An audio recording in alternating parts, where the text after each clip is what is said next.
we're moving on to one more of the colorful characters from this election cycle. You might remember a man named Carl Palladino. I do. This was his concession speech last night.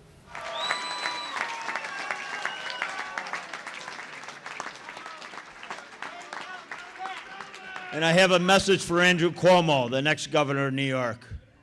I've always said my baseball bat is a metaphor for the people who want to take their government back. But this isn't my bat, after all. As our next governor, you can grab this handle and bring the people with you to Albany. Or you can leave it untouched and run the risk of having it wielded against you. Because make no mistake, you have not heard the last of Carl Palladino. All right, well, we now are joined by one Reid Wilson of a little publication that you may have heard of known as The Hotlines. Fabulous read every day. Comes out with tons and tons of data. Reid Wilson, can you walk us through one thing here that I don't think is being talked about all that much is for all the, I guess, the lack of success for Tea Party candidates at the Senate level. At the House level, it seems like a lot of these folks that are a little more controversial made it through. What kind of freshman class is this going to be? This is going to be an incredible freshman class, Amy, from Joe Walsh, the guy who looks like he's beaten Melissa Bean in Illinois, to Congressman Walt Minnick in Idaho today just congratulated Raul Labrador, his opponent, for apparently knocking him off as well.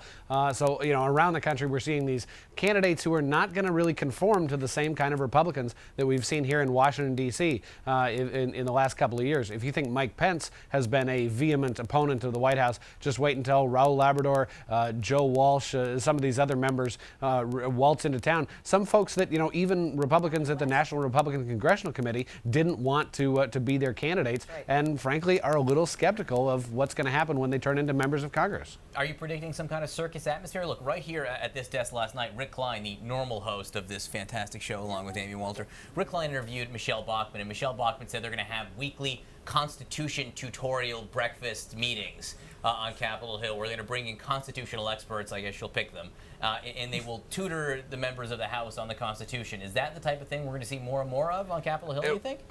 We're going to see a strong influence of Tea Party members from around the country. This is a national wave that swept out Democrats, folks who had been impervious to previous national waves. Ike Skelton is gone, Gene Taylor is gone, Jim Oberstar is gone in the Iron Range in northern Minnesota. So we're seeing this energy from around the country that is swept in this new class of Republicans, and they're not going to be the same sort of John Boehner Republicans. I really wonder how John Boehner is going to deal with this class. Somebody pointed out that 1 in 4 members of the Republican conference in the 112th Congress are going to be new. They're going to form their own voting bloc. They're going to have their own say at meetings, and they don't know how business is run as usual around here, which means that business is going to be run as quite unusual, I think. This feels so 1994 all over again. Absolutely. Which is going to be fascinating. Reid, what surprised you the most last night? Was there some, whether it's a pattern or a candidate, something else that you think that we really haven't dwelt on yet? I mean, totally cool, dwelt whatever on. you want. We'll go with dwelt. How about that? Tired. Yeah, I mean, the thing that really, I think, surprised everybody was the breadth and scope of this whole thing. We kind of expected John Spratt, the chairman of the House Budget Committee, to lose, but we didn't expect 2 other chairmen to lose. Republicans were less optimistic about beating Ike Skelton in Missouri. They were, Jim Oberstar wasn't even on the radar, and now he's gone. From those folks to the folks who actually tried to inoculate themselves and distance themselves from the party, of the 3 major votes that really angered voters in the 111th Congress, the stimulus, cap and trade, and the health care bill, there were a number of Democrats who voted against at least 2 of those bills. 11 of those Democrats lost, as well as 25 Democrats who voted in favor of all of them. So this national wave for Republicans was really a top-to-bottom, across-the-board sweep, sucking in both the members who had been there forever, like an Oberstar or a Skelton, and even the folks who hadn't been there that long, who had inoculated themselves, like Bobby Bright, Walt Minnick, and members like that.